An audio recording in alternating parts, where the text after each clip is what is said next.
Iran কি নিজেকে বাঁচাতে নিজেই নিজের রাষ্ট্রপতিকে হত্যা করেছে? রাইসির মৃত্যু হত্যা না দুর্ঘটনা? ইরানের রাষ্ট্রপতি রাইসির মৃত্যু নিয়ে একটি ধোঁয়াশা সৃষ্টি হয়েছে, একটি রহস্য। আসলেই কি? যদি এটি হত্যা হয়ে থাকে তবে কারা এটা করেছে? হত্যার প্রশ্নটি সামনে আসাতে প্রথমেই যাদের নাম আসে সেটা হচ্ছে ইসরায়েল এবং আমেরিকা। সেটা খুব স্বাভাবিক, যেহেতু তারা ইরানের চিরশত্রু। আর যদি আমেরিকা ইসরায়েল না হয়ে থাকে তবে সেটা কে? রাশিয়া?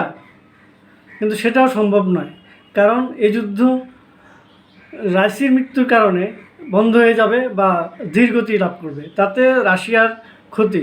কিন্তু এখানে যুদ্ধ যদি বজায় থাকে তাহলে রাশিয়ার লাভ, কারণ সবার দৃষ্টি এখানে থাকবে, আমেরিকা এখানে ব্যস্ত থাকবে। এই ফাঁকে জনাব পুতিন সহজেই ইউক্রেন দখল করে নিতে পারবে বা ইউক্রেনকে পরাজিত করতে পারবে। আমেরিকা, ইসরায়েল, রাশিয়ার সম্ভাবনা যদি না থাকে বা তারা করে না থাকে, তাহলে এখন প্রশ্ন আসে ইরান কি নিজে এটা করেছে? আর যদি করে থাকে তবে কেন করবে? ইরান মাত্র গত কয়েকদিনেই দুটি তদন্ত রিপোর্ট দিয়েছে, যার প্রতিবেদনে কাউকেই এই দুর্ঘটনার জন্য দায়ী করা হয়নি, বলা হয়নি এখানে কেউ ষড়যন্ত্র করেছে। তারা বলছে এখানে কোনো হত্যাকাণ্ডের কোনো নমুনা পাওয়া যায়নি, হেলিকপ্টারে গুলি নেই, কোনো আঘাত নেই, আবার কোনো পাহাড়ে বা কোথাও আঘাত লেগেছে সেটাও তারা বলছে না। আবার এদিকে হেলিকপ্টারের যে ব্ল্যাক বক্স বা রেকর্ড থাকে বিভিন্ন ঘটনার কথোপকথনের, তা খুঁজে পাওয়া যাচ্ছে না।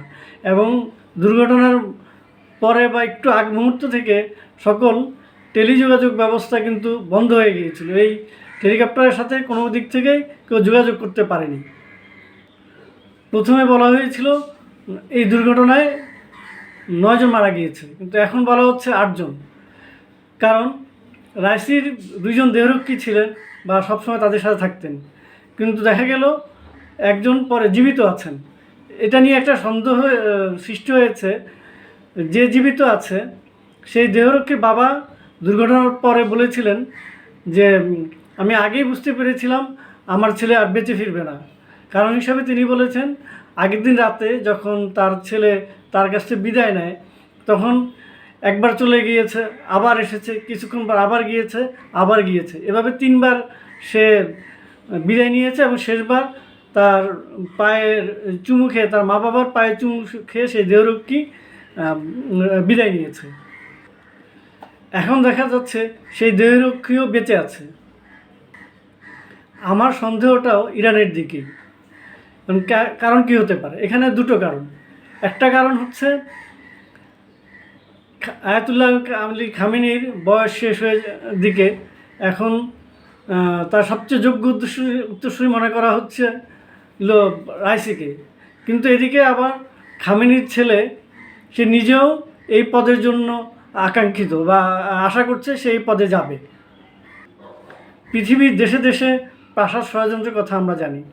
আপনারা যারা তুরস্কের সুলতান সুলেমান সম্পর্কে জানেন বা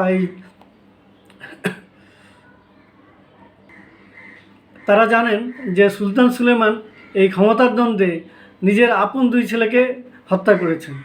তারপর আমাদের ভারত উপমহাদেশে সম্রাট আওরঙ্গজেব ক্ষমতা দখল করতে যেয়ে তিনি তার বাবাকে বন্দি করেছেন, নিজের আপন 2 ভাইকে হত্যা করেছেন এবং এক বোনের জামাইকে অন্ধ করে 2 চোখ অন্ধ করে দিয়ে জেলে ভরে রেখেছিলেন।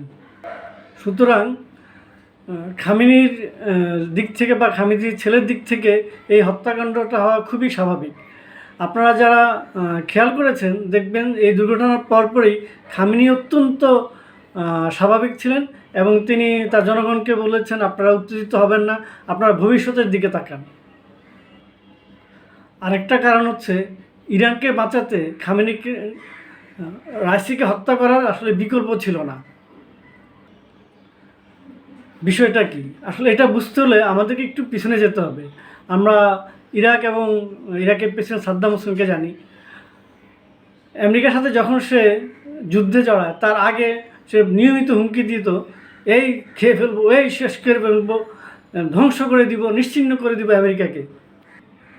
কিন্তু যুদ্ধ লাগার পর দেখা গেল মার্কিন বাহিনী ইরাকের সীমান্ত থেকে রাজধানী বাগদাদে পৌঁছতে মাত্র 2 ঘন্টা সময় নেয়।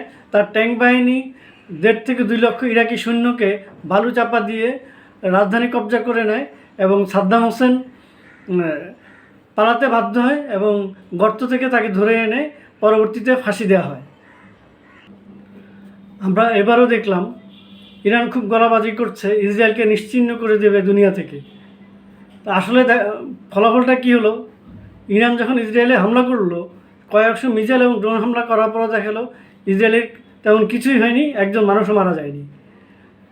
এর বিপরীতে ইসরায়েল 3টি ড্রোন হামলা করেছিল এবং ইরানের একদম পেটের ভিতরে এবং যেখানে পারমাণবিক তার স্থাপনা সেখানে।